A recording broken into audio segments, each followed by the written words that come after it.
ومن أحسن قولا ممن دعا إلى الله وعمل صالحا وقال إنني من المسلمين. আসসালামু আলাইকুম ওয়া রাহমাতুল্লাহি ওয়া বারাকাতুহু। ওয়ালাইকুম আসসালাম ওয়া রাহমাতুল্লাহি ওয়া বারাকাতুহু। শেখ, আমি কাতার থেকে বলছিলাম। আমার প্রশ্ন হচ্ছে কি, আমার স্ত্রী ওই ঠিক মতো নামাজ পড়ে না, হয়তো সপ্তাহে একবার এক ওয়াক্ত বা মাসে এক ওয়াক্ত, মানে ব্যাপক চাপ সৃষ্টি করলে সে নামাজ পড়ে, এছাড়া নামাজ পড়ার প্রতি খুবই উদাসীন। তো সেই ক্ষেত্রে ওই যে একটা হাদিস আছে দায়ুসের, আর একটা যে কোরআনের একটা আয়াত আছে, হে মুমিনগণ, তোমরা নিজেদেরকে এবং তোমাদের পরিবার পরিজনকে রক্ষা করো আগুন থেকে। মানে এই দিক দিয়ে কি মানে আমি আল্লাহর কাছে মানে করতে পারবো কিনা, মানে আল্লাহ আমাকে মাফ করবে কিনা? আমার এবং আমার স্ত্রীর জন্য মানে উত্তম নসিহত চাচ্ছি আপনার কাছে। জি জি জি, বিসমিল্লাহ, আলহামদুলিল্লাহ, ওয়াসসালাতু ওয়াসসালামু আলা রাসূলিল্লাহ ওয়া আলা আলিহি ওয়া সাহবিহি আজমাইন। বাদ ভাই প্রশ্ন করছেন যে আমার স্ত্রী ঠিকভাবে সালাত আদায় করে না, সপ্তাহে একদিন দুই দিন কখনো সালাত আদায় করলো, বলেও কথা শোনে না। আল্লাহ হেদায়েত দান করুন। প্রথম দোয়া করবো আল্লাহ তাকে হেদায়েত দান করুন, এবং আপনি যেহেতু 5 ওয়াক্ত নামাজি, তাকে আল্লাহ 5 ওয়াক্ত নামাজি বানিয়ে দেন। আল খাবিসাতু লিল খাবিসিন, খারাপ মহিলা খারাপ পুরুষের জন্য, ভালো পুরুষের জন্য মোটেই সমীচীন নয়। আত-তাইয়্যিবাতু লিত-তাইয়্যিবিন, আর পাক পবিত্র ভালো নেক মহিলা হচ্ছে নেক পুরুষের জন্য, নেক স্বামীর জন্য। এটা হওয়া উচিত, এটা হচ্ছে শরীয়তের বিধান। কিন্তু সৃষ্টিগত আল্লাহর ফায়সালা, হুকমে কাউনি, আল্লাহর কারখানায় সেখানে ব্যতিক্রম ঘটে থাকে। ভালো মানুষের ভাগ্যে খারাপ মহিলা জুটে যায়, আর ভালো মহিলার ভাগ্যে খারাপ অসৎ স্বামীও জুটে যায়। আল্লাহ রাব্বুল আলামিন এইভাবে পরীক্ষা করে থাকেন। ধৈর্য ধারণ করুন এবং যথাসাধ্য চেষ্টা করুন। প্রথম বলবো যে চেষ্টা করুন, তাকে দাওয়াত দেন, চাপ সৃষ্টি করেন, বলেন যে সালাত আদায় করতে হবে, না হলে সংসার আমার সাথে করা সম্ভব নয়। জি। আর তারপরে কোরআনে কারিমে আল্লাহ রাব্বুল আলামিন ইরশাদ করেছেন অবাধ্য মহিলাদের ক্ষেত্রে, ওয়াল্লাতি তাখাফুনা নুশুজাহুন্না, যেসব মহিলারা অবাধ্য হয়ে যায়, যদি তোমরা হে পুরুষরা স্বামীরা আশঙ্কা করো তোমাদের স্ত্রীদের পক্ষ থেকে নশুজ অবাধ্যতার, তাহলে কি করবে? ফাইজুহুন্না, প্রথম তাদেরকে বুঝাও, ওয়াজ করুন, উপদেশ দেন। সেটা আপনি নিজের ভাষাতেও ভালোভাবে মিষ্টি ভাষা উপদেশ দেন। কোরআন সুন্নাহর যারা আলেম, দলিল ভিত্তিক আলোচনা রয়েছে, তাদের আলোচনাগুলি, নামাজ ত্যাগের বিধান, সালাত ত্যাগ করলে মুসলিম থাকে না, কাফের হয়ে যায়, মুরতাদ হয়ে যায়, এই বিষয়টা শোনান, জানান। জি, যাতে করে হুজ্জত কায়েম বলতে না পারে যে আমি জানতাম না, জি, বা আমার সাথে অবিচার করা হয়েছে, আমার জুলুম করা হয়েছে, আমার স্বামী ছেড়ে দিয়েছে, তাড়িয়ে দিয়েছে। জি। আর তারপরে ইসলামিক বই পুস্তক দেন, যাতে সালাতের গুরুত্বের কথা আলোচনা রয়েছে। শেখ হুসাইন রাহিমাহুল্লাহর কিতাব হুকম তারিখে সালাত ত্যাগের বিধান আমি অনুবাদ করেছি, যে বইটি খুব গুরুত্বপূর্ণ কিতাব। সেটা পড়লে কোনো ব্যক্তি যদি মুসলিম হয়ে বাঁচতে চায়, বেনামাজি থাকতেই পারে না, বেনামাজি মুসলিম হয়ে বাঁচতে পারে না। ওয়ালা তামুতুন্না ইল্লা ওয়া আনতুম মুসলিম, আল্লাহ বলছেন তোমরা মুসলিম হয়ে মরো। আরে মুসলিম চোর ডাকাত হয়েও যদি মরে তো একদিন জান্নাত পাবে, কিন্তু মুসলিম নাম মুসলিম কিন্তু বেনামাজি, মোটেই নামাজ পড়ে না, সে মুসলিম না, সে মুসলিম হয়ে মরতে পারবে না।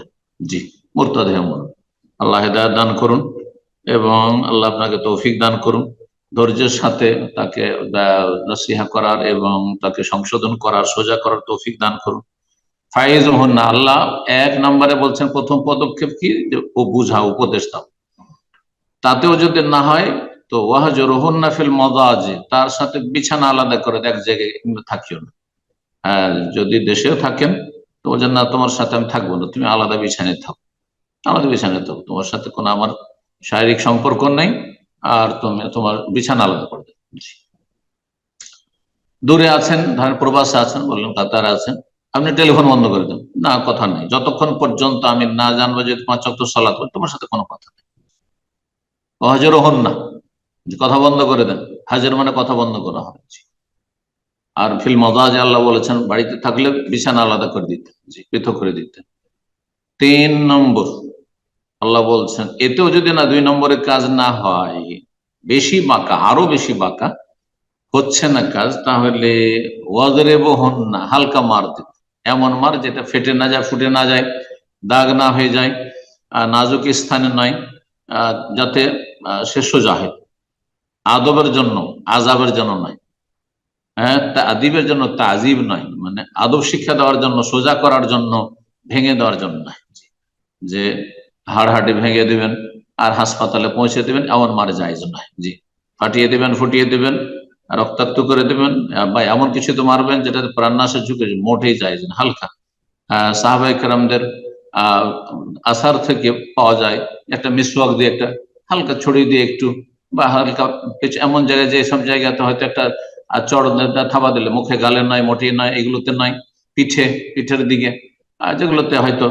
অপমান হবে, লাঞ্ছিত হবে, কিন্তু আঘাত লাগবে না, এই মারের কথা শরীয়তে রয়েছে। গায়রা মুবাররিহ হাদিস রয়েছে, যেটা প্রকাশ না পেয়ে যায়, আর সেটাতে বড় ধরনের আঘাত না হয়ে যাচ্ছে।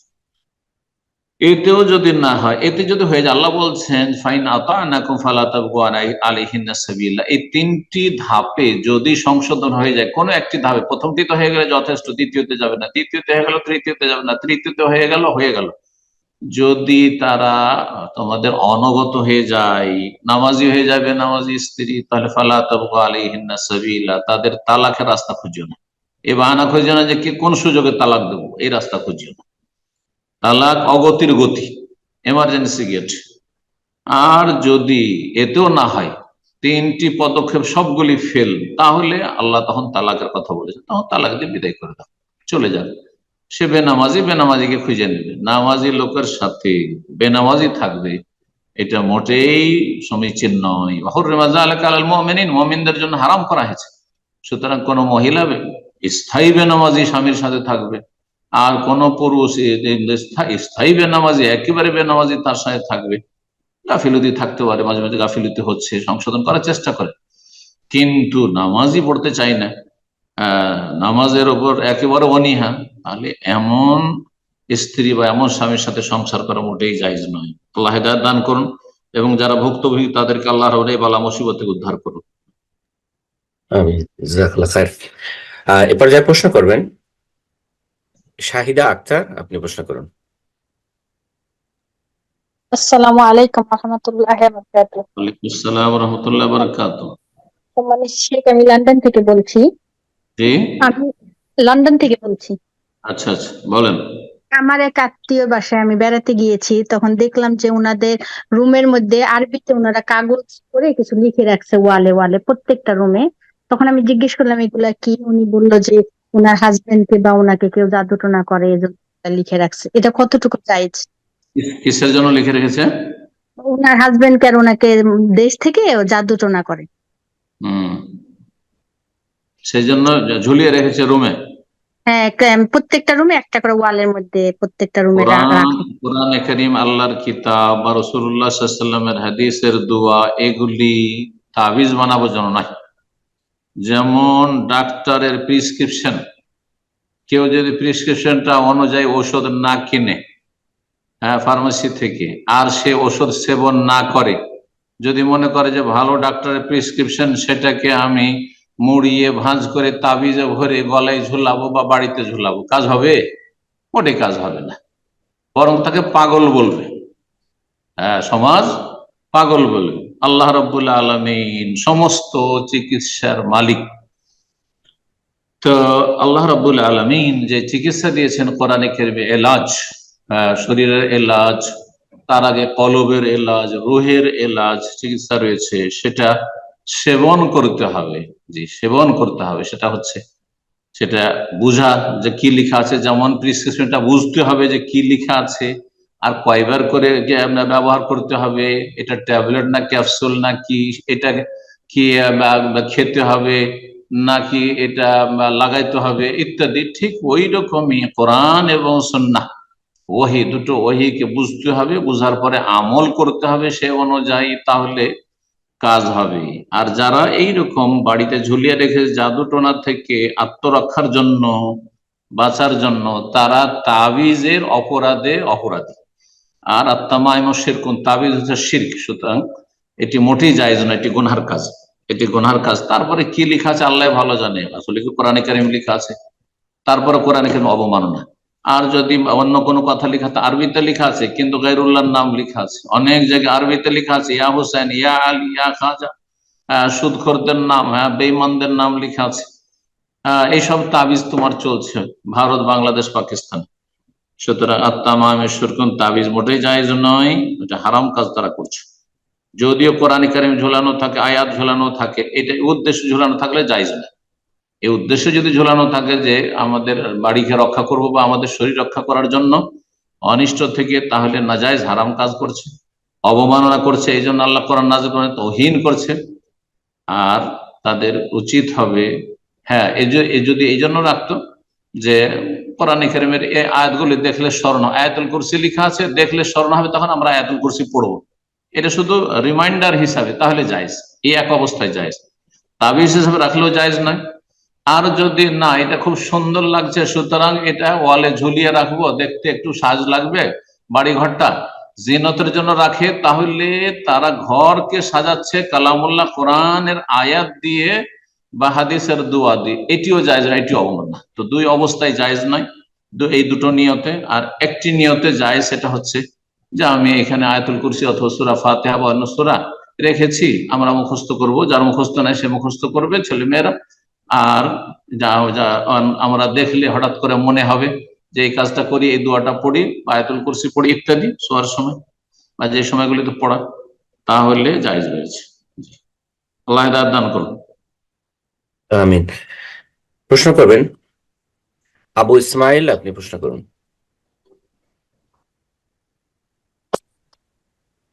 আসসালামু আলাইকুম ওয়া রাহমাতুল্লাহি ওয়া বারাকাতুহু। ওয়ালাইকুম আসসালাম ওয়া রাহমাতুল্লাহি ওয়া বারাকাতুহু।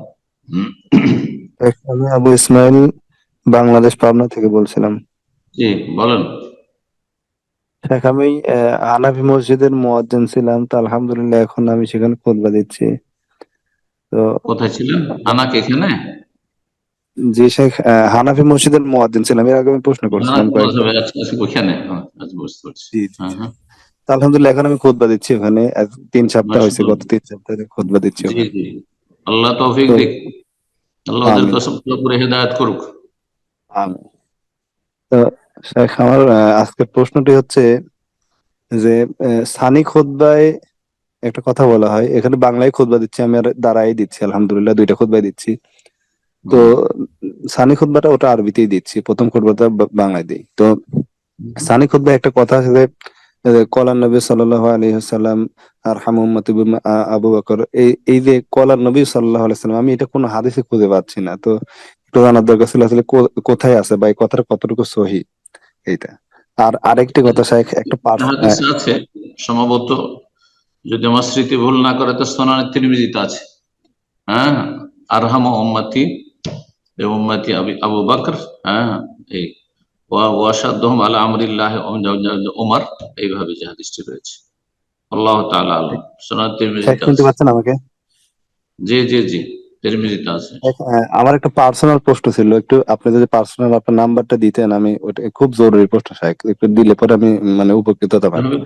মানে যে আমাদের আকরাম ভাইয়ের কাছ থেকে নিয়ে নেবেন, ঠিক আছে, উনি দিয়ে দেবেন আপনাকে। জাযাকাল্লাহ। বারাকাল্লাহ ফিক। তো ইনশাআল্লাহ আবু ইসমাইল, আমি আপনাকে ইনশাআল্লাহ আপনার ইনবক্সে সেখানে নাম্বারটা মেসেজ করে দেবো, ইনশাআল্লাহ আপনি নিয়ে নেবেন। তো এরপর যে আমরা আরেকজনকে সুযোগ করে দিচ্ছি, প্রশ্ন করবেন আশরাফুল হক, আপনি প্রশ্ন করুন।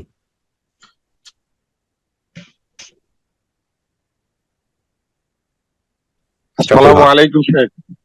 জি, ওয়ালাইকুম আসসালাম ওয়া রাহমাতুল্লাহি ওয়া বারাকাতুহু। জি শেখ, আমি আশরাফুল হক, ঢাকা বনানী থেকে বলছিলাম। জি বলেন। শেখ, আমার প্রশ্ন হলো, আহ, যারা সেকুলারিজমে বিশ্বাসী বা সমর্থন করে, বা যারা জাতীয়তাবাদীদের বিশ্বাসী এবং সমর্থন করে, তাদের জানাজা নামাজ পড়া জায়েজ হবে কিনা? তাদের জানাজা পড়া জায়েজ হবে কিনা দেখতে হবে যে তাদের অবস্থাটা কি, তাদেরকে কি ইসলামের দাওয়াত দিয়েছেন, তাদেরকে বিষয়টি কি বুঝিয়েছেন? আলেম ওলামারা যথাযথ দায়িত্ব পালন করেছেন? কারণ কাউকে যদি ইসলামের বিধিবিধান থেকে বঞ্চিত করতে হয়, তাহলে তার আগে তার যে অজানা বিষয়গুলি রয়েছে, হ্যাঁ, তাকে জানাতে হবে। শরীয়তে হচ্ছে যে যদি কারো এলম না থাকে, তাকে জ্ঞান দিতে হবে, অজ্ঞতা দূর করতে হবে। সে নিরুপায় নয় তো, স্বাধীনভাবে স্বেচ্ছায় বিশ্বাসী, এটা একটা বিষয়। তারপরে হয়তো এটা ঠিক আছে যে স্বেচ্ছায় তারা স্বাধীনভাবে বিশ্বাস, তাদের কেউ বাধ্য করে না তোমাকে সেকুলারে বিশ্বাস করতে হবে, আর গণতন্ত্র বিশ্বাস করতে হবে, আর অমুক তমুক বিশ্বাস, জাতীয়তাবাদী হতে হবে। কিন্তু অজ্ঞতা আছে। মুসলিম সমাজের 99% বিষয়গুলি জানে না। এখন জানে না যাদেরকে, তাদেরকে জানাতে হবে। যদি না জানানো হয় তাহলে তো মাজুর তারা আল্লাহর কাছে হইতে পারে, আল্লাহর কাছে না হলে আমাদের কাছে মাজুর। আমরা সতর্কতামূলক তাদের সালাত আদায় করি, তার আগে নামাজি কিনা দেখতে হবে। হতে পারে হয়তো জাতীয়তাবাদী বিশ্বাসী, কিন্তু ধরেন এমন বিশ্বাসী নয় যে আল্লাহ পরকালের মতো ইমান রাখে, মনে করে যে এটি হয়তো সমাধান অজ্ঞতার কারণে। হ্যাঁ, তারপরে আপনার গণতন্ত্রে হয়তো একটা সমাধান, হ্যাঁ, আজকাল তো আর ওই খেলাফতের যুগ নেই, এই সংশয় বা অজ্ঞতা আছে।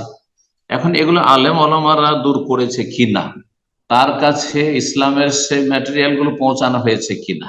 যদি পৌঁছানো হয়ে থাকে, তারপরে এসে যদি বলে যে না আমি এসব মানি না, আমি বিশ্বাসী এই গণতন্ত্র বিশ্বাসী, অথবা আমি জাতীয়তাবাদী বিশ্বাসী, আমি সেকুলারিজমে বিশ্বাসী, ধর্ম নিরপেক্ষতা ইত্যাদি ইত্যাদি, তাহলে তখন তার হুজ্জত কায়েম হয়ে গেছে। তখন ব্যক্তিগত যে ব্যক্তি জানে যে এই লোককে জানানো হয়েছে, তারপরে সে মানেনি, সে জানাজা পড়বে না।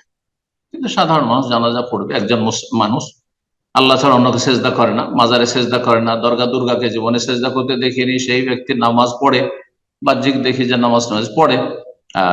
5 ওয়াক্ত আমাদের তদন্ত করতে হবে জরুরি নয়, কিন্তু আমরা দেখিছি যে নামাজ পড়তে মসজিদে আসে, কখনো জোহরে দেখি, তো কখনো আসর মাগরিবে দেখি, কখনো ফজরে দেখি, তাহলে সে ব্যক্তি মুসলিম। মান সাল্লাহ সালাতান ওয়াস্তাকবালা কিবলাতান, নবী সাল্লাল্লাহু আলাইহি ওয়াসাল্লাম বলছেন, যে ব্যক্তি আমাদের এই সালাত আদায় করে এবং কিবলামুখী হয়ে সালাত আদায় করে, কিবলাকে বিশ্বাস করে, কাবা যে কিবলা এটা বিশ্বাস করে, আর তা ওয়াকালা যাবিহা, তারা মুসলিমদের জবাই করা খায়, তো সে হচ্ছে মুসলিম। তো নামাজ শর্ত রয়েছে। এখন অধিকাংশ যারা এইরকম ধরনের, তারা তো বেনামাজি, তো ওইখানে তো তারা কেটে যাবে।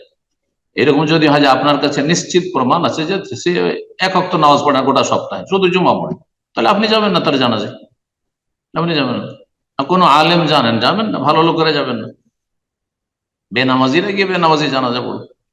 যাচ্ছেন কেন নামাজি লোকেরা? আল্লাহ হিদায়াত দান করুন। আমিন। এ পর্যায়ে প্রশ্ন করবেন শামীম, আপনি প্রশ্ন করুন।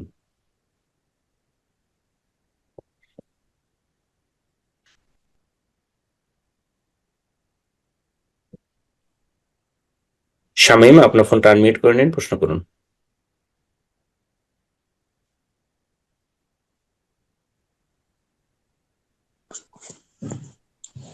হ্যালো, জি বলেন।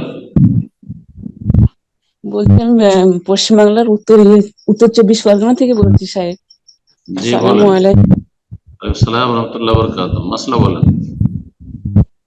বলছি কি, তো আজকের বিষয়ের বাইরে একটা বিষয় জানতে চাচ্ছিলাম একটুখানি। বলেন।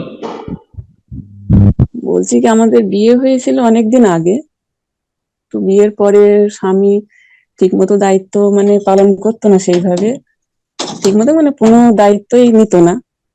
তো তারপরে স্বামীর সঙ্গে মানে আলাদা থাকতাম, তখন আমি ইসলাম সম্পর্কে কিছুই জানতাম না, মরণ পোষণ দিত না, কিছু করতো না। কিছু করতো না। তো আলাদা থাকতাম এবং তখন আমি ইসলামের সঙ্গে কিছুই জানতাম না, মানে একদম পুরোপুরি অজ্ঞ ছিলাম। তখন আল্লাহর রহমতে অনেকটাই জানতে পেরেছি। তো এখন স্বামী এখন অনেকটাই মানে হয়েছে বা দায়িত্ব অনেকটাই পালন করছে, এখন স্বামীর সঙ্গে একসঙ্গে থাকছে, এতে কি আমার পাপ হচ্ছে কিনা এটা আমি জানার জন্য অনেকদিন ধরেই চেষ্টা করছি। কতদিন বিচ্ছিন্ন ছিলেন? তা অনেকদিন হবে। ঠিক আছে, অনেকদিনই হোক, কিন্তু এর মাঝে তালাক হয়েছিল? না না না, তালাক হয়নি? এমনি সেও না, দেয়নি, আপনি মানে তালাক নেননি? না না, মানে জাস্ট মানে তালাক কোনো থাকলে তো বিচ্ছিন্ন থাকলে সমস্যা নাই, ফিরিয়ে বাচ্চা নিতে ছিল বলে দুটো, তালাক হয়নি, কোনো দুটো অসুবিধা নেই, বাচ্চাদের কোনো সমস্যা নেই। জি। বিষয়টা পরস্পরের কাছে ফিরে যেতে পারে যদি তারা ধারণা করে যে আল্লাহর সীমানা রক্ষা করতে পারবে, আল্লাহর সীমারেখার সুরক্ষা করতে পারবে, আল্লাহ বলছেন। তো ফিরে যেতে কোনো অসুবিধা নেই তালাক না হলে। আর 1-2 তালাকের ভিতরে থাকলে, ইদ্যতের ভিতরে থাকলে ফেরত নেওয়া যেতে পারে, তালাক হয়নি অসুবিধা নেই। 10 বছর 20 বছর গ্যাপ হয়ে যায় কিন্তু কোনো তালাক হয়নি, ফিরে চলে যেতে পারে, ফিরিয়ে নিয়ে যেতে পারে। স্বামী স্ত্রীর সম্পর্ক বিচ্ছিন্ন হয় না বিনা তালাকে, তালাক অথবা খোলা, তালাক স্বামীর পক্ষ থেকে, খোলা স্ত্রীর পক্ষ থেকে। জাযাকাল্লাহ খায়ের। ইনশাআল্লাহ এই পর্যায়ে প্রশ্ন করবেন শাওন ইসলাম, আপনি প্রশ্ন করুন।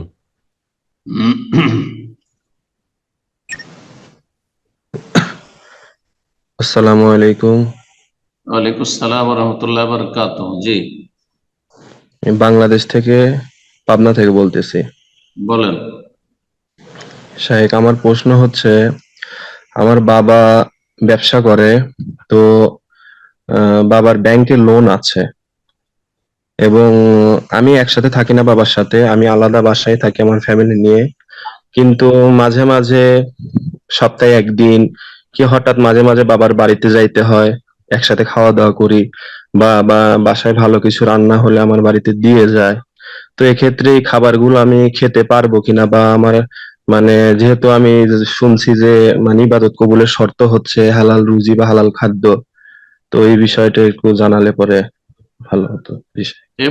এবাদত কবুলের শর্ত নয়, দোয়া কবুল, দোয়া কবুলের জন্য হালাল রুজি। আর এবাদত একটা লোক যদি হারাম খায়, সুদ করতো, নামাজ রোজা কবুল হবে না। হ্যাঁ, হজে যদি পয়সা নিয়ে আসে হারাম পয়সা, তখন কবুল হবে না, যেহেতু ওই পয়সা দিয়ে হজ করেছে বা উমরা করেছে। কিন্তু নামাজ পড়েছে একটা লোক, হারাম খায়, সুদ খায়, ঘুষ খায়, হ্যাঁ চোর ডাকাত, নামাজ কবুল হবে না। এই জন্য আমাদের দেশের কিছু বক্তাদের ফতোয়া এগুলো, এবাদত কবুল হবে না হারাম খেলে, ভুল কথা এটি, সাধারণ মানুষের কথা অথবা বক্তাদের কথা, বক্তার আলেম নয়। কোরআন সুন্নাহর কথা হচ্ছে যে ফাআন্না ইউস্তাজাবু লিযালিক, যে হারাম খায় তার দোয়া কি করে কবুল হবে। হ্যাঁ, তার দোয়া কি করে কবুল হবে, ইবাদত কবুল হবে না এমন কথা নেই। তো এটি একটি সংশোধন করে নেন বিষয়টি। আর 2 নম্বর কথা হচ্ছে, আপনার বাবা লোন নিয়ে রেখেছে, কিন্তু তার সমস্ত ধন সম্পদ অথবা ইনকাম সবগুলি তো আর হারাম নয়। আর সে তো বলছে না যে যেটা তোমাকে আজকে যে পরিবেশন করছি বা তোমাকে নিয়ে খেতে বসছি এটা হারাম, এটা তো বলছে না। শুধু এমন ব্যক্তি তো অধিকাংশ লোক আমাদের সমাজে, অধিকাংশ লোক যাদের রুজি হচ্ছে মিক্স, হ্যাঁ হারামও আছে হালাল আছে, তাদের বাড়িতে খেতে অসুবিধা নেই, তাদের বাড়িতে খেতে অসুবিধা নেই। কিন্তু কোনো ব্যক্তি যদি বলে যে এটা হারাম থেকে, আমি আজকে জুয়ায় জিতেছি, লটারিতে জিতেছি, বা আজকে এটা আমি এই সুদের টাকাটা নিয়ে এসেছি আর সেটা দিয়ে এই যে খাসিটা জবাই করেছি, বা এই গরু গোস্তটা কিনে নিয়ে এসেছি, বা এই যে মাছ কিনে নিয়ে এসেছি, তাহলে তখন খাওয়া হারাম, তখন ওইটা খাবেন না, হারাম জিনিস খাবেন না। জেনে শুনে হারাম বস্তু খাবেন না, যেমন কুকুর শিরগাল বিড়ালের বস্তু খাবেন না আপনি, ঠিক তেমন যখন বলবে যে এটা সুদের টাকা, এটা ঘুষের টাকা, এটা বেমানি করা জিনিস, এটা ইত্যাদি ইত্যাদি, তখন খাবেন। আর এমনিতে যারা হারামও খায় হালাল খায় তাদের বাড়িতে দাওয়াত খেতে পারবেন, তাদেরকে প্রয়োজনে আত্মীয় বিশেষ করে অথবা প্রতিবেশী, বা তাদের অনিষ্ট থেকে বাঁচার জন্য, বা তাদেরকে ইসলামে দিয়ে আকৃষ্ট করার জন্য, ইসলামের উদ্দেশ্যে সৎ উদ্দেশ্যে তাদেরকে দাওয়াতও দিতে পারবেন প্রয়োজনে। জি, অন্তরের একটা দূরত্ব থাকতে হবে পাপীদের সাথে। অন্তর ভালোবাসা আল্লাহর নেক বান্দার সাথে যেমন, তেমনই একটা খারাপ লোকের সাথে মোটে যায় না। এটার নাম হচ্ছে আল ওয়ালা ওয়াল বারা, হ্যাঁ বন্ধুত্ব এবং বৈরিতা। অন্তর কিন্তু বাহ্যিক মামলাত লেনদেন, বাবা মায়ের সাথে যতই তারা হারাম কাজ করুক, ভালো আচরণ হইতে হবে, খারাপ আচরণ যায় না। সুতরাং বাবার বাড়ি আপনি খেতে পারবেন। নবী সাল্লাল্লাহু আলাইহি ওয়াসাল্লাম ইহুদি মহিলার বাড়ি খেয়েছিলেন, তো অসুবিধা নেই। ইহুদিরা তো হারাম খায় সব যুগে, ওই যুগে 1400 বছরে কোরআন নাযিলের এর যুগে আল্লাহ বলছেন ওয়াকলিহিমির রিবা, তারা সুদখোর জাতি। জি, ওয়াকলিহিম আমওয়ালান নাস বিল বাতিল, আর তারা হারাম পন্থায় ঘুষখোর, তারা হারাম পন্থায় মানুষের বেঈমানি করে, আত্মসাৎ করে, ধর্ম ব্যবসা করে তারা খায়। জি, ইত্যাদি ইত্যাদি। সুতরাং বাবার বাড়ি খেতে পারবেন যে বাবা হারামের সাথে জড়িত। আল্লাহ আপনার আব্বাকে হেদায়েত করুন এবং সকল মুসলিম ভাই বোনকে আল্লাহ যারা হেদায়েত প্রাপ্ত তাদের হেদায়েতকে বৃদ্ধি করুন, আর যারা পথভ্রষ্ট বা তারা বিভিন্ন হারামে জড়িয়ে আছে তাদেরকে আল্লাহ হেদায়েত নসিব করুন। এ পর্যায়ে প্রশ্ন করবেন আরাফাত, আপনি প্রশ্ন করুন। আসসালামু আলাইকুম। ওয়ালাইকুম আসসালাম শেখ, রাহমাতুল্লাহি ওয়া আমি বারাকাতুহু। সিলেট থেকে বলছিলাম। আমি একটি জি কলেজে অ্যাকাউন্টেন্ট হিসেবে কাজ করি। জি শেখ, আমার প্রশ্নটা হচ্ছে যে শেখ, 2-1 দিন আগে শেখ আমার আম্মা কি আমার ভাইকে একটা দ্বীনি বিষয় শেখাচ্ছিল। তো আমি শেখ পাশে ছিলাম বসা। তো তখন শেখ ওই দ্বীনি বিষয়ের উল্টোটা মানে কুফরি একটি বিষয় শেখ শেখ আমার কি মাথায় আসে বা অন্তরে আসে। তো ওইটা শেখ আমি কি মানে সরিয়ে দেওয়ার একটা প্রক্রিয়া কি শেখ ছিলাম। তো সরিয়ে দেওয়া মানে এটা শেখ কি মানে সরিয়ে দেওয়ার প্রক্রিয়া অবস্থা শেখ, সেটা কি আমার অন্তরে কি প্রবেশ করে ফেলে। হ্যাঁ, সেটা অন্তরে প্রবেশ করে সেটা আপনার গাঢ় হয়ে যায়। তো পরে শেখ আমি সেটাকে দূর করে শেখ সেটাকে তাড়িয়ে দেই। এবং শেখ মানে এটা কি মানে জোর করে কি জোর করে অনিচ্ছাকৃত ভাবে সেটা কি শেখ মানে কি অন্তরে কিংবা মাথায় কি বসে যাওয়ার মতো একটা অবস্থা হয়। হ্যাঁ, তো এখন শেখ অনিচ্ছাকৃত ভাবে কিংবা জোর করে যে শেখ সেটা এরকম হয়, তাহলে এটা কি শেখ কোনো কুফরি বা কোনো কিছু হবে? যে আমি তো মন মানে আমি তো বারবার রিপিট কেন করছেন? সংক্ষেপ করেন, জি সংক্ষেপ করেন কথা, আপনার কথা লম্বা হয়ে যাচ্ছে। মানে কথাটা হচ্ছে শেখ যে আমার আম্মা শেখ আমার আব্বাইকে কি একটা দিনই বিষয় আমার ওই কথাটা হচ্ছে কি দরকার আমি বুঝে নিছি আপনার কথা। আপনার বিভিন্ন অস্বসা হচ্ছে, এগুলো অস্বসা আপনার। আপনার অন্তরে খারাপ কথা আসলো, সাথে সাথে বের করে দিলেন, হয়ে গেল। আবার ওইটা নিয়ে বারবার বারবার করা, হ্যাঁ, মাজা ঘষা করা, কেন ওর পিছনে পড়েছেন? শয়তান সুযোগ পেয়ে যাবে, আপনাকে অস্বসায় লিপ্ত করবে। অশ্বাসার রোগে আপনি মারাত্মকভাবে আক্রান্ত হয়ে যাবেন এরকমটা করলে। যা কিছু খারাপ কথা আসছে সাথে সাথে আউযুবিল্লাহি মিনাশ শাইতানির রাজিম, ব্যাস অন্তর থেকে বের করে দেন। আবার আসছে, আবার আউযুবিল্লাহি মিনাশ শাইতানির রাজিম বলেন, আর তারপরে ওতে পেরেশান হওয়ার কিছু নেই। জি, মানুষের অন্তরে ভালো কথা আসে, মন্দ কথা আসে। ভালো কথা আসলে আল্লাহর শুকরিয়া আদায় করেন, আলহামদুলিল্লাহ বলেন।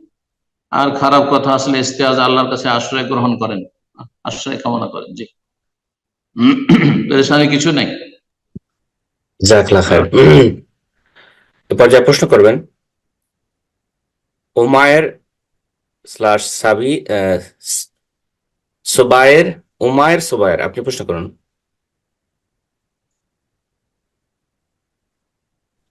আসসালামু আলাইকুম রহমতুল্লাহি ওয়া বারাকাতুহু। শেখ, আমি জার্মানি থেকে বলতেছি। জি, কোত্থেকে? জার্মানি থেকে। আচ্ছা, বলেন। জি, শেখ, আমি যখন এই দেশে প্রথমের দিকে আসছিলাম, একদমই প্রথমের দিকে, তখন কয়েক মাসের মাথাতেই এই প্রেগনেন্ট হয়েছিলাম এবং আমার প্রথম বাচ্চাটা তিন মাস বয়সে মারা গেছিল। হ্যাঁ, তো ওই সময় আমি আসলে এই দেশে তো কাফেরের দেশ, আমি জানতাম না যে এখানে দাফন কাফনের ব্যবস্থা করা যেতে পারে আমার অজ্ঞতার কারণে, বা করা উচিত অপরপক্ষ বাচ্চাদের, আমার এরকম কোনো জ্ঞান ছিল না। তো ডাক্তার বলতেছিল যে এগুলা হইলো নর্মাল কবরস্থানেই, ওদের কবরস্থানে মানে এরকম আরো যাদের মিসক্যারেজ ঘটে অনেক যে ভ্রূণ, ওগুলাকে জমা করে একসাথে মাটি চাপা দেওয়া হয়। আর যখন আমার এই ডেটটা বলা হবে তখন ওরা চাইলে কবরস্থানটাতে জায়গাটা দেখাই দিবে যে আপনার বাচ্চাটা এখানে রাখানো হয়েছে। তো রিসেন্টলি আমি আবার একটা হাদিস পাইলাম যে ইবনে কাসিরে আছে যে অপরিপক্ক বাচ্চাগুলা হলো কিয়ামতের দিন 40 বছর করে আল্লাহ উঠাবেন, তারা জান্নাতের সাঁতার কাটতে থাকবেন ইয়াতে সাগরে, তাদেরকে উঠানো হবে 40 বছরের বয়স করে। তো এরপর থেকে আরো বেশি খারাপ লাগাটা কাজ করতেছে যে এখন আমার কি অনেক বেশি গুনাহ হয়ে গেল, আমি আল্লাহর কাছে তওবা ইস্তেগফার করতেছি। তো এই বিষয়ে কিছু বলেন। পেটে সেটা মারা গেছে 3 মাসের বাচ্চা? জি জি, পেটেই মারা গেছিল, পরে বের হয়ে গেছে। তিন মাসে তো আত্মা দেওয়া হয়নি, 3 মাসে আত্মা দেওয়া হয়নি, 4 মাসে 120 দিনে গিয়ে রূহ সঞ্চার করা হয়। কিন্তু আমি দেখছিলাম ওইটা একদম হাত পা মাথা সবই হয়ে গেছিল। ওটা হতে পারে 70-75 দিনে, 75 থেকে 80 দিনের ভিতরে হাত পা আকার আকৃতি হয়, কিন্তু তাতে রূহ দেওয়া হয় না। রূহ দেওয়া হয় 120 দিনে, যেন নবী সাল্লাল্লাহু আলাইহি ওয়াসাল্লাম স্পষ্ট হাদিস রয়েছে। বোঝা গেছে? সুতরাং এমনটা যদি হয় 3 মাসে, তাহলে তার জানাজা নেই, তবে দাফন করে দিতে হবে মুসলিম বা কোনো জায়গাতে দাফন করে দেওয়া যেতে পারে। তো প্রাণও নেই, মুসলিম কবরস্থান তখন আবশ্যক ছিল যদি তার প্রাণ থাকতো তাহলে। জি, 4 মাসের বেশি হতো বা 4 মাস হয়ে যেত।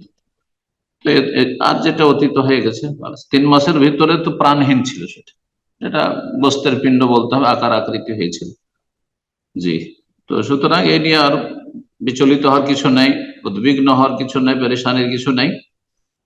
ধৈর্য ধারণ করুন, আল্লাহ উত্তম বিকল্প দেবেন, আল্লাহর কাছে উত্তম বিকল্প কামনা করুন, ইনশাআল্লাহ আল্লাহ আরো অনেক সন্তান সন্ততি দেবেন, আল্লাহ বরকত দান করুন।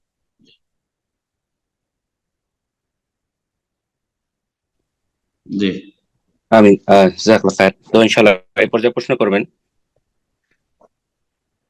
সুবহানাল্লাহ। এমডি আব্দুল্লাহ, আপনি প্রশ্ন করুন।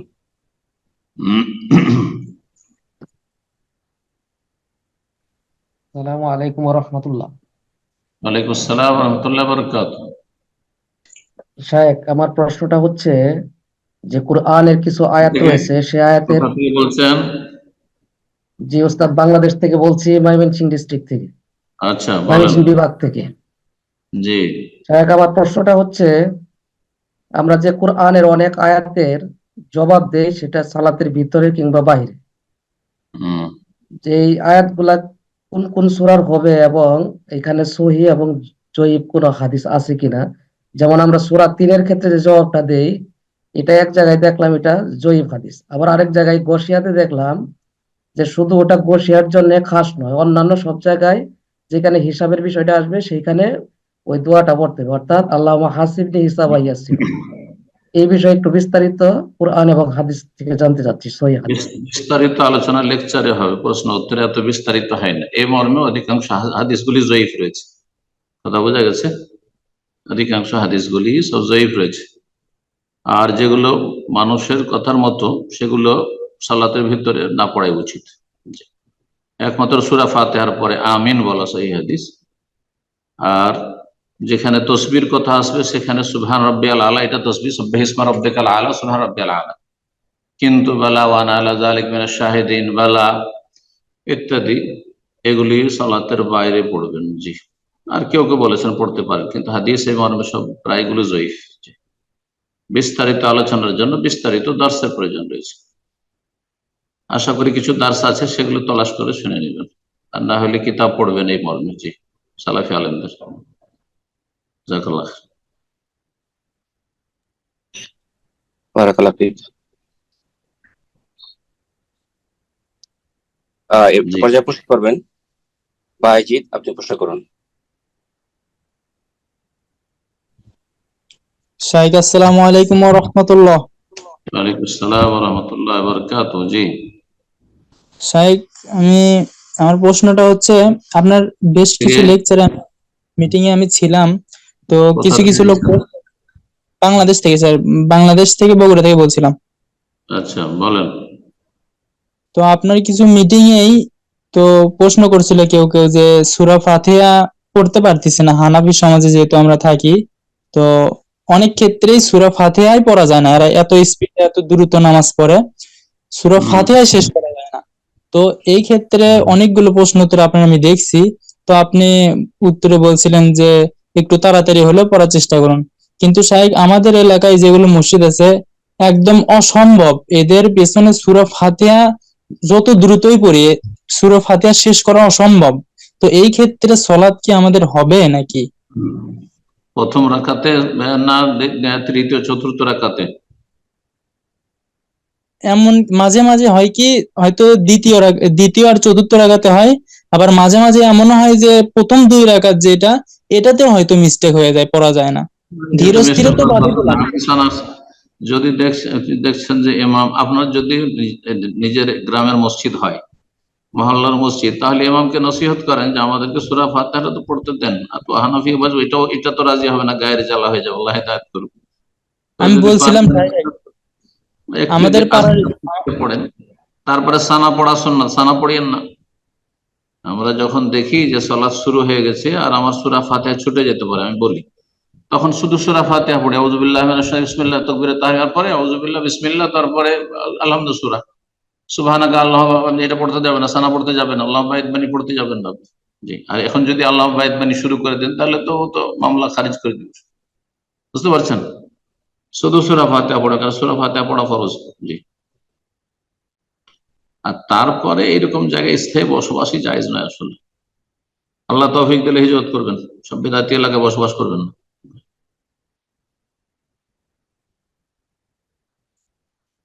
জাযাকাল্লাহ। বারাকাল্লাহ ফিক।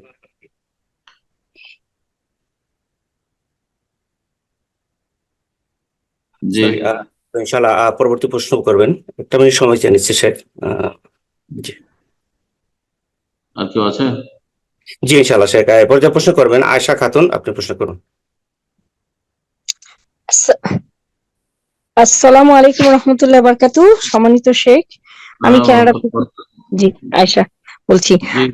আমি জানতে চাচ্ছিলাম যে নামাজ যদি খুব মানে বেশি অসুস্থ হওয়া যায় বা টায়ার্ড হয়ে যায়, ফরজ নামাজ তো দাঁড়িয়ে পড়তে হয়, তো ফরজ নামাজ কি বসে পড়া, সেই ক্ষেত্রে ফরজ নামাজটা কি বসে পড়া যাবে কি না? আর বাসায় যদি হিন্দি সিনেমা চলে কোনো বাসায়, সে বাসায় রুম বন্ধ করে নামাজটা আদায় হবে কি না? কারণ ওই সেই বাসায় তো রহমতের ফেরেশতা ঢোকে না, তো সেই বাসায় কি মানে শয়তান তো বসবাস করে, তো আপনি এটা সম্বন্ধে যদি একটু বলতেন, আর নামাজটা হবে কিনা। জাযাকাল্লাহ খায়রান। ফরজ সালাত যদি সম্ভব হয় তো দাঁড়িয়ে পড়বে, এটাই ফরজ। কারণ দাঁড়ানো যদি সক্ষম হয় তাহলে দাঁড়ানো ফরজ, রুকন। আর যদি দাঁড়ালে খুব বেশি কষ্ট হয়, এতটা কষ্ট যে তাতে খুশু নষ্ট হয়ে যাচ্ছে, খুব বেশি ক্লান্ত অথবা বেশি অসুস্থ, দাঁড়িয়ে সালাত আদায় করলে বড়ই কষ্ট হয়ে যাচ্ছে, তাহলে ফাকায়েদ নবী সাল্লাল্লাহু আলাইহি ওয়াসাল্লাম বসে পড়ো। বসেও যদি কষ্ট হয় তাহলে ফাআলা জামবিন নবী সাল্লাল্লাহু আলাইহি ওয়াসাল্লাম শুয়ে পড়ো। শুয়ে শুয়ে সালাত আদায় করতে বলেছেন ওই ব্যক্তি যে বসেও পড়তে পারছেন না, তো এতে নেকি কমবে না। অসুস্থ ব্যক্তি, মাযুর ব্যক্তি, প্রচন্ড ক্লান্ত ব্যক্তি যদি দেখে যে আমি দাঁড়িয়ে সালাত আদায় করলে আমি পড়ে যেতে পারি, তাহলে বসে যাবে, অবশ্যই বসে যাবে। জি।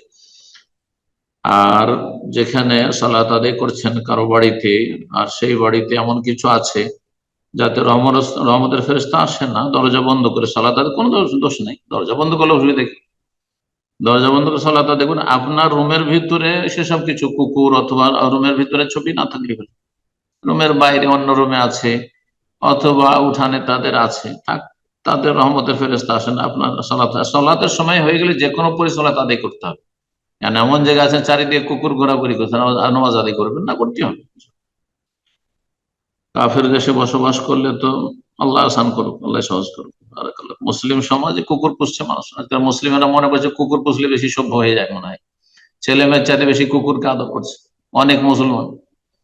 ছেলে মেয়েকে দিয়েছে কাজের মেয়েকে বর জন্য, সেবা যত্ন করার জন্য, পরিচর্যার জন্য, আর নিজে মালিকনি, আর তার ছেলে মেয়েরা সব কুকুরের পরিচর্যা করছে। এ হলো জাতির অবস্থা। আল্লাহ এই জাতিকে হেদায়েত দান করুন। আমিন। আমরা প্রোগ্রামের একদম শেষ পর্যায়ে চলে এসেছি, অনেক সময় হয়ে গেল শেখ। আর দু একটা প্রশ্ন কি নেওয়া যাবে কিনা অনুমতি চাচ্ছি শেখ। হ্যাঁ, অসুবিধা নেই, আজকাল একটু লেটে শুরু হবে যেহেতু এশার সালাত আমাদের লেট হয়ে যাচ্ছে, 10 মিনিট দেরি করলে অসুবিধা নেই। তো ইনশাআল্লাহ এখান থেকে আমরা 5 থেকে 10 মিনিটের ভিতরে ইনশাআল্লাহ আমরা যে কটা প্রশ্ন পারি আমরা নেব ইনশাআল্লাহ, এর মাধ্যমে আজকে আমাদের প্রোগ্রাম শেষ হবে। তো প্রশ্ন করবেন বিনতে রাহিম, আপনি প্রশ্ন করুন। আসসালামু আলাইকুম শেখ। ওয়ালাইকুম আসসালাম ওয়া রাহমাতুল্লাহি ওয়া বারাকাতুহু। শেখ, কোথা থেকে বলেন, নাম কোথা থেকে? চাঁপাইনবাবগঞ্জ, বাংলাদেশ থেকে বলতেছি। মাশাআল্লাহ, বলেন। শেখ, মহরণের ক্ষেত্রে কি হজ বা উমরা, মানে যখন হাজবেন্ড হচ্ছে যে মানে যখন সামর্থ্য হবে, তো মানে বিয়ের আগে এরকম শর্ত দিয়ে রাখলাম যে যখন হাজবেন্ড সামর্থ্যবান হবে তখন হচ্ছে যে তিনি আমাকে হজ বা উমরা করতে নিয়ে যাবেন, এটা হচ্ছে আমার মহরণা হিসাবে আমি চাই। বা আর সাথে কিছু মানে নগদ টাকা বা যে কোনো কিছু এরকম করা কি, মানে এরকম মহরণায় চাওয়া কি জায়েজ আছে? জায়েজ আছে, কোনো অসুবিধা নেই। বিয়ের আগে যদি শর্ত করে, আল মুসলিমুনা আলা শুরুতিহিম, সহিহ বুখারীতে রয়েছে নবী সাল্লাল্লাহু আলাইহি ওয়াসাল্লামের হাদিস, মুসলিমরা নিজের শর্তের ওপর অটল থাকবে যদি শর্ত হারাম না হয়, হালালকে হারাম না করা হয় বা হারামকে হালাল না করা হয়। বৈধ শর্ত, যে কোনো শর্ত স্বামী লাগাতে পারে স্ত্রীর ওপর বা মেয়ের পরিবার উপর, আর স্ত্রী লাগাতে পারে স্বামীর উপর।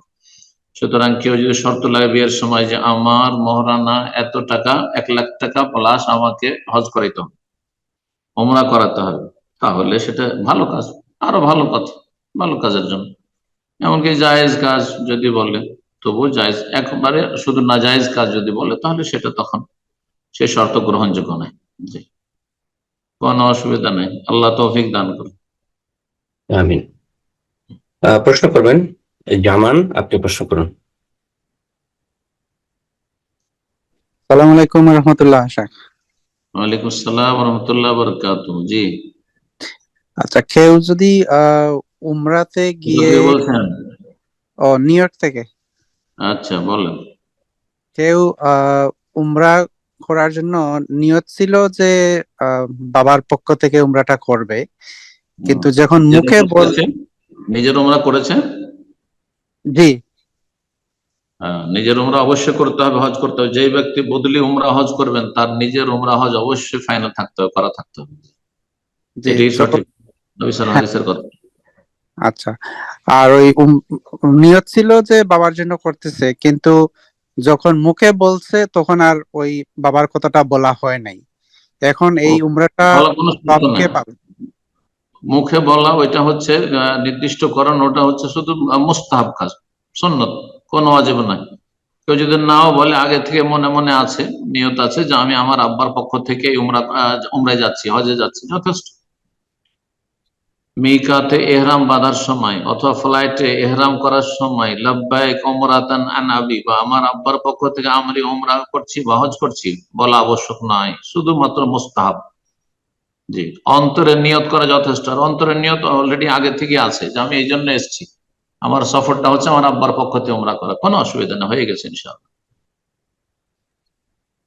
জাযাকাল্লাহ খায়ের। তো এ পর্যায়ে প্রশ্ন করবেন শাহরিন চৌধুরী, আপনি প্রশ্ন করুন।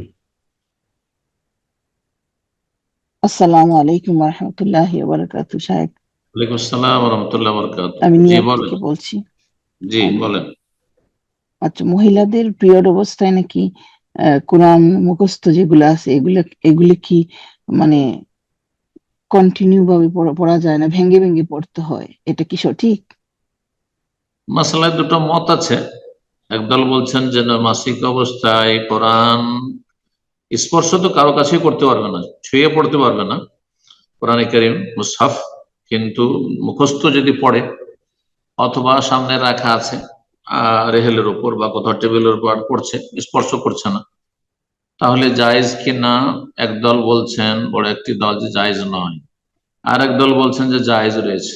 যারা বলছেন জায়েজ নয় তাদের দলিল কোনো অকাট্য স্পষ্ট দলিল নেই যে 8 দিন 10 দিন একজন মহিলা মাসিক অবস্থায় থাকবে আর এই নেকির কাজ থেকে, কোরআন চর্চা থেকে বঞ্চিত রাখবে। সুতরাং এই ক্ষেত্রে মহাক্কিক গবেষক ওলামাদের ফতোয়াটা বেশি ঠিক যে মাসিক অবস্থায় কোরআন স্পর্শ না করে মুখস্থ পড়তে পারবে বা বিনা স্পর্শে পড়তে পারবে, পড়াতে পারবে। কোরআনের টিচার, কোরআনের ছাত্রী, কোরআন মুখস্থ করতে হবে, না হলে ভুলে যাওয়ার আশঙ্কা ইত্যাদি পড়তে পারবে।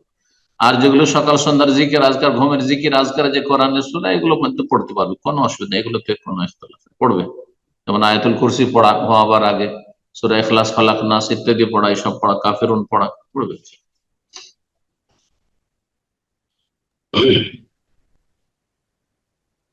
জাযাকাল্লাহ খায়ের। তো ইনশাআল্লাহ এ পর্যায়ে প্রশ্ন করবেন শহীদুল ইসলাম, হাসানপুর। শহীদুল ইসলাম হাসানপুর থেকে, আপনি প্রশ্ন করুন।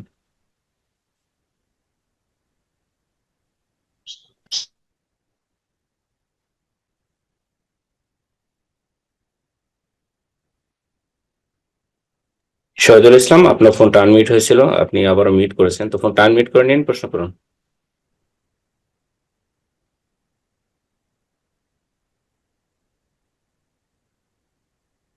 জি, আপনার ফোন আনমিউট হয়েছে, প্রশ্ন করুন।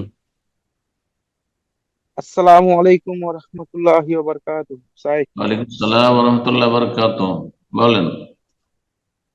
হাসানপুর সুতি মুর্শিদাবাদ জেলা থেকে বলছি স্যার। জি, মুর্শিদাবাদ, বলেন। জি স্যার, জি। প্রশ্নটা হচ্ছে, ওই পেশায় রাজমিস্ত্রি কাজ করি, তো বিভিন্ন সময় বিভিন্ন রাজ্যে থাকি, তো গ্রামের কিংবা বাড়ির আশপাশের কোনো ব্যক্তি মারা গেলে তো যেতে তো পারি না, তো 1 মাস কিংবা 2 মাস পর ঘরে গিয়ে কবরকে সামনে রেখে ওই জানাজা সালাত আদায় করা যাবে?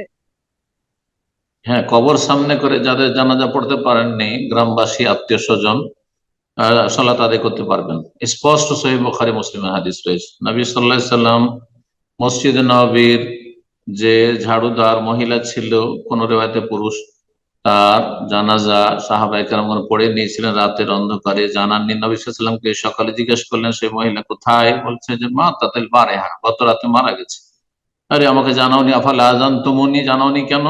দুল্লুনি আলা কবরিহা, তার কবরটা দেখিয়ে দাও। কবর দেখিয়ে দেওয়া হলো, নবী সাল্লাল্লাহু আলাইহি সাল্লাম দাঁড়ান কবরের মাঝামাঝি আর সালাত আদায় করলেন কবরকে সামনে করে। সুতরাং জায়েজ, মা বাবা আত্মীয় স্বজন গ্রামবাসী কেউ, বিশেষ করে নামাজি ভালো মানুষ, মুত্তাকি পরেজগার মানুষ, জি, তাদের কবর সামনে করে জানাজা পড়তে পারবেন। সময়ের জন্য নির্ধারিত নেই, তবে নতুন হলে ভালো, যত নতুন নতুন হবে 1-2 মাস 3 মাস 4 মাসের মধ্যে এরকম, কিন্তু এমন কোনো সময়সীমা নির্ধারণ করা নেই শরীয়তে। জি, বারাকাল্লাহু ফিক। আমিন। প্রশ্ন করবেন এমডি হাসানুজ্জামান বিশ্বাস, আপনি প্রশ্ন করুন। হাসানুজ্জামান বিশ্বাস, এমডি হাসানুজ্জামান বিশ্বাস, আপনি প্রশ্ন করুন।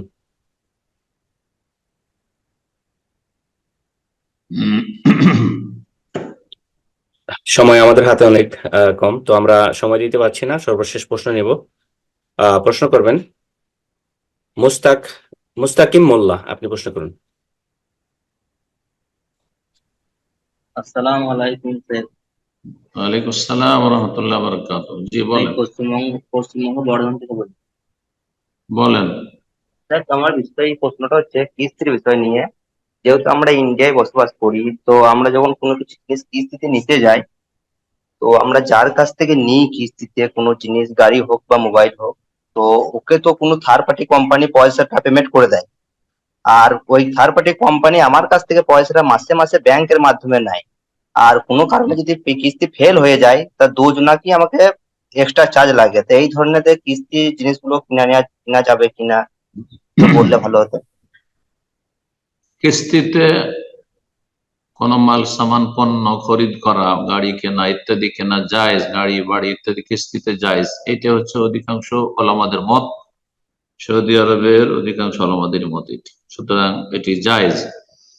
এখন মাঝে মধ্যে কিস্তি পেমেন্ট করতে বিলম্ব হলে তার জন্য বেশি পয়সা নেই, সেটা যদি ফাইন হিসাবে নেই তো জায়েজ, কিন্তু সুদ হিসাবে, ইন্টারেস্ট হিসাবে নেই, এটা জায়েজ নয়। এখন অমুসলিম দেশে বসবাস করলে তো পুরোপুরি বেঁচে থাকা মুশকিল। এই জন্য যথাসাধ্য সুদ মুক্ত থাকার জন্য আপনি প্রতি মাসে নিয়মিত পেমেন্ট করে দিবেন, যাতে করে সেটা সুদ হিসাবে আপনার কাছ থেকে না নিতে পারে। জি, আল্লাহ হেফাজত করুন, আল্লাহ দিন পালন করা সহজ করুন যে যেখানে আছে। জাযাকাল্লাহ খায়ের শেখ, আজ এখানে শেষ করা যাক, 1টা বেজে গেল, তো একটু দোয়া করে শেষ করে দেন ইনশাআল্লাহ। জাযাকাল্লাহ খায়ের। যেমনটা বললাম যে সামনের সপ্তাহে তো 8-10 মিনিট দেরি হবে, আমরা শুরু করছি 7:30, 7:40 ইনশাআল্লাহ শুরু করব, আর ওইরকম একটু লেটে শেষ করব, সমস্যা নেই। জি, আর তারপরে রমজান হয়তো শুরু হইতে প্রথম তারাবি হইতে পারে, তারপরে তখন ওইভাবে আমরা টাইমটা একটা ফিক্স করে নেবো ইনশাআল্লাহ, পরামর্শের ভিত্তিতে পরে কথা হবে ইনশাআল্লাহ। জাযাকুমুল্লাহ খায়ের। শেখ, একটা বিষয় শেষ করার আগে একটু মনে হয় ক্লিয়ার হওয়ার দরকার ছিল। লাস্টের যে প্রশ্নটা করলেন ব্রাদার, সুদের বিষয়, যারা অনেকেই হয়তো আপনি বললেন যে তারা সময় মতো পে করে দিবে, কিন্তু এক্ষেত্রে হয়তো আপনার ইনফরমেশন আপনার কাছে গ্যাদার আছে কিনা, আপনার কাছে আছে কিনা, যে যখনই এই ধরনের লোন নিতে হয় তখন তাদের সাথে একটা চুক্তিনামায় যেতে হয়, তাদের সাথে আমাদেরকে সিগনেচার করতে হয়, আমরা এগ্রি করি যে আমরা সুদ দিতে, মানে উইলিংলি আমরা ইচ্ছাকৃতভাবে তাদেরকে আমরা সুদ দেব যদি আমরা ফেল করি, আমরা যদি পে না করতে পারি সময় মতো। তো এই ক্ষেত্রে যখন আমরা তাদের সাথে চুক্তিতে আবদ্ধ হচ্ছি, সিগনেচার করছি, সেই ক্ষেত্রে আপনার মতামতটা যদি একটু ক্লিয়ার করতেন তাহলে মনে হয় সবার জন্য সুবিধা হতো। সৌদি আরবে সাধারণত হয় না, যেটা আমি সৌদি আরবে থাকি দীর্ঘ 30-35 বছর, এখানেও এরকমটা হয় না। এরকম হয় যে যদি কেউ পর কয়েক মাস কিস্তি ফেল করে, তাহলে তার কাছ থেকে গাড়ি কেড়ে নেওয়া হয়, নিয়ে চলে যাওয়া হয়, আর ভাড়ায় যে টাকাটা পেমেন্ট করেছে সেটা ভাড়াতে কেটে নেওয়া হয়। কথা বুঝতে পারছেন? তো এইভাবে তো কোনো আপত্তি নেই। এখন মুসলিম দেশগুলিতে কিভাবে হচ্ছে সেটা দেখতে হবে, আর তারপরে যথাসাধ্য সুদি কারবার থেকে বাঁচার চেষ্টা করতে হবে, যথাসাধ্য সুদি কারবার থেকে বাঁচার চেষ্টা করতে হবে। আল্লাহ রাব্বুল তৌফিক দান করুন। আর এই জন্য মনে হয় অনেক ওলামারাই বলেছেন যে কিস্তিতে ওইসব দেশে যেখানে সুদের ওপর স্বাক্ষর করতে হচ্ছে জায়েজ নাই, কিন্তু অনেক সময় নিরুপায়। এখন মুসলিমদেরকে বললেন যে তুমি ক্যাশ দিয়ে নাও, ক্যাশ দিয়ে নেবে, ইনকাম ট্যাক্স বসিয়ে দেবে। আমি যেটা ভারতের অবস্থা জানি যে কেউ ক্যাশে যদি গাড়ি নেই, হ্যাঁ, অথবা কোনো কিছু নেই এরকম কিছু বড় ধরনের, তাহলে ইনকাম ট্যাক্স সে পেরেশান করে ছাড়বে। এখন তাদের অনিষ্ট থেকে তো বাঁচতে হবে, জালেমের জুলুম থেকেও তো বাঁচতে হবে।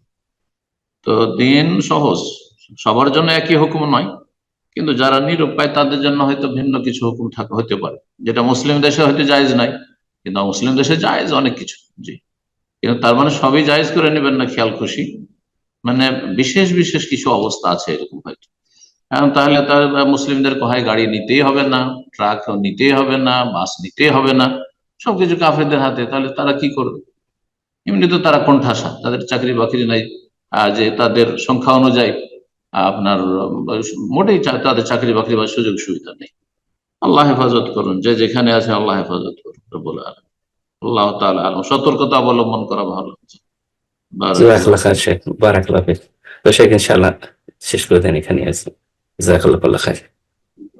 তো এখানে আলোচনা শেষ করছি। রব্বুল আলামিনের কাছে দোয়া করি, আল্লাহ রব্বুল আলামিন আমাদের গুনাহ খাতা মাফ করুন।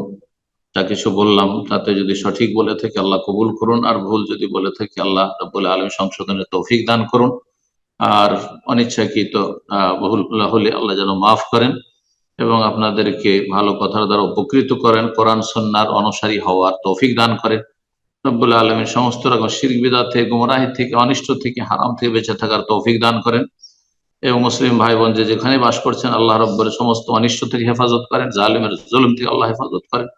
রব্বুল আলমের কাছে দোয়া করে আমাদের বালা মুসিবত থেকে আল্লাহ হেফাজত করেন। আমাদের পরিবার পরিবেশের বিশেষ করে যেসব ভাই বোনেরা আমাদের সাথে সরাসরি থাকলেন অথবা দিনের দাওয়াতের সাথে জড়িত রয়েছেন, দিনের খেদমতের সাথে বা দিন চর্চার সাথে জড়িত রয়েছেন, তাদেরকে, তাদের পরিবার পরিজনকে, ছেলে মেয়েকে আল্লাহ সমস্ত অনিষ্ট থেকে, বালা মুসিবত থেকে, শার থেকে, ব্যাধি থেকে, আল্লাহর বিপদ থেকে আল্লাহ যেন হেফাজতে রাখেন এবং তাদের নেক তরবিয়ত সহজ করে দেন।